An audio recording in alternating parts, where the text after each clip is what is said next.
It was the early morning hours of May 24th, 1819, when the Duchess of Kent and Strathearn gave birth to a baby girl, a girl who would become known to history as Queen Victoria, a queen that would reign longer than any of her predecessors. The period during which she reigned would famously become known as the Victorian Era. All of this happened during a time in which it was not usual to have a reigning queen on the throne. In fact, Queen Victoria's way to the throne was anything but easy. She was born in the midst of the so-called succession crisis and during the reign of her grandfather, King George III. George III had been on the throne for over 58 years at the time of Victoria's birth in May 1819 and was just a few months shy of his death at that point. He came to the throne back in 1760 upon the death of his grandfather, George II, and at the quite young age of 22.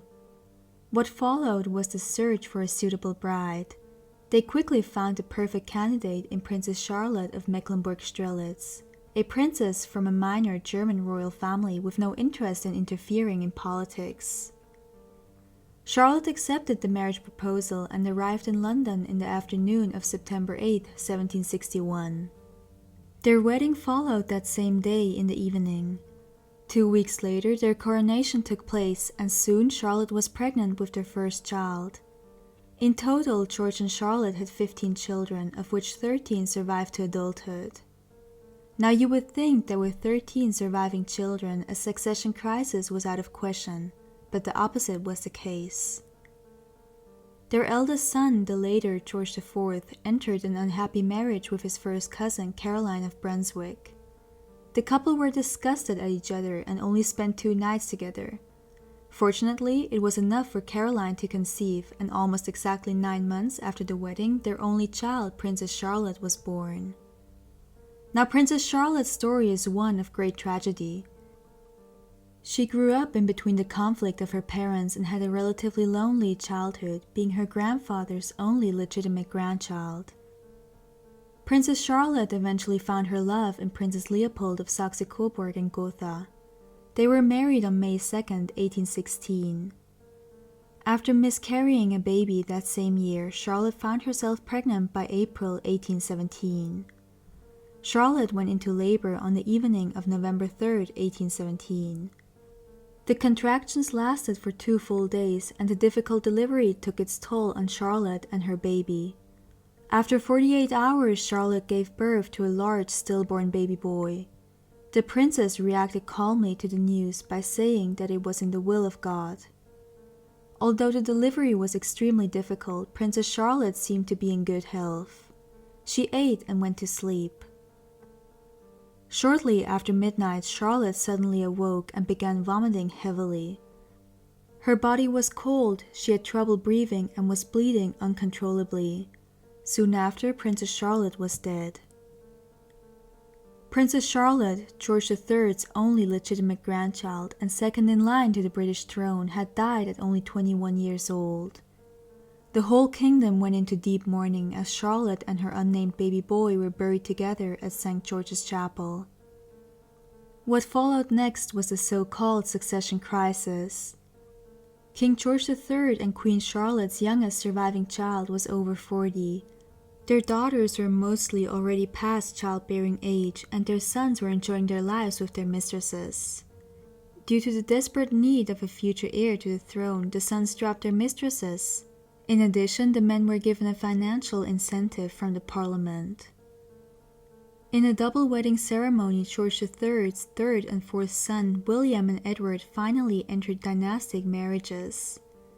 William married Princess Adelaide of Saxe-Meiningen, and Edward married Princess Victoria of Saxe-Coburg-Saalfeld. All of this happened only 8 months after the tragic death of Princess Charlotte on July 11, 1818. Both women became pregnant at around the same time, shortly after the wedding.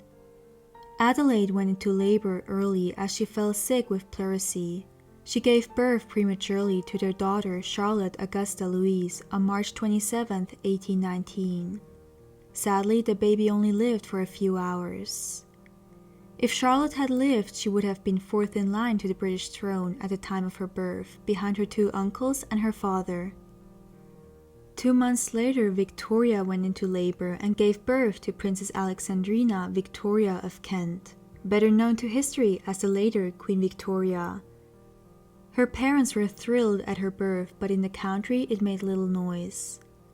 At last, her father, Prince Edward, was only fourth in line to the throne, and his brother's wife, Adelaide, was still in her 20s.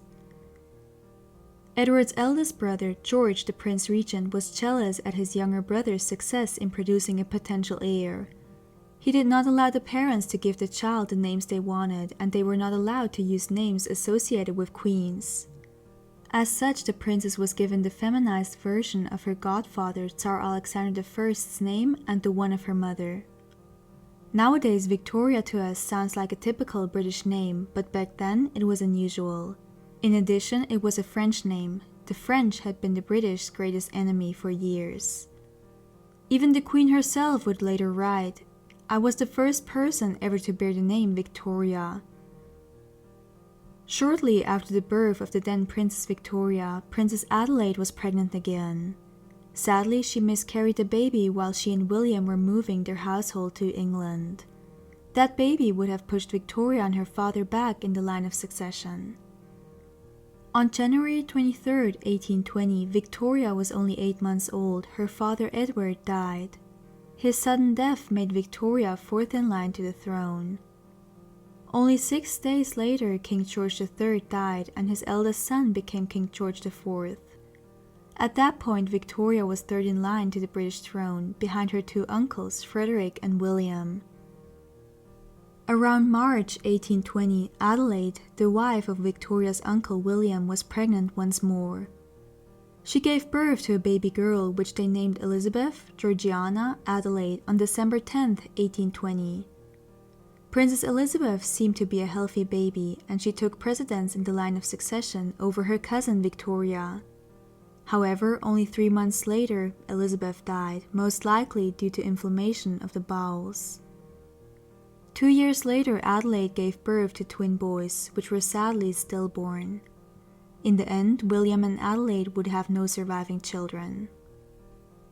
On January 5, 1827, the heir presumptive to George IV, Frederick, Duke of York and Albany, died. 3 years later, George IV himself died, leaving the throne to his next surviving brother, William. William ascended to the throne as William IV, and Victoria became the heir presumptive. At that point, it became quite clear that Victoria would most likely become Queen of the United Kingdom. As such, the Regency Act 1830 was created, which made Victoria's mother the regent in the case that she would ascend to the throne as a minor.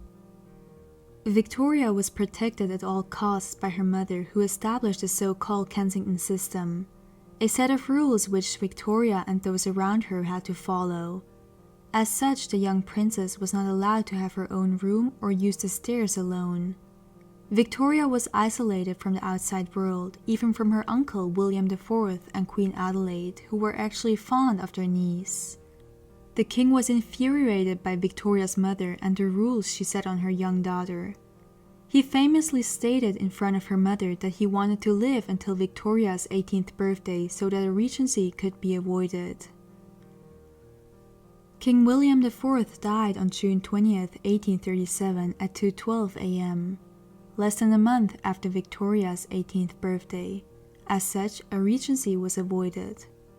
The 18-year-old queen was awoken at 6 a.m. by her mother, informing her that the Archbishop of Canterbury and Lord Conyngham wished to see her.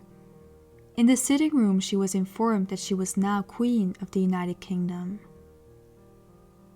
Her cousin, Prince George, Duke of Cambridge, stated, "A woman on the throne of England, how ridiculous." At one time, there were even rumors that Victoria's uncle, Ernest Augustus, had plans to murder her and take the throne for himself. But as we know how history went, we know that this did not happen.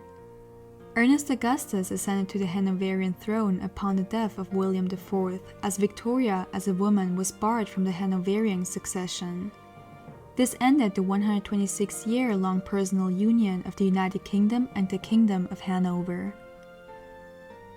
Victoria would reign for the next 63 years, longer than any of her predecessors did.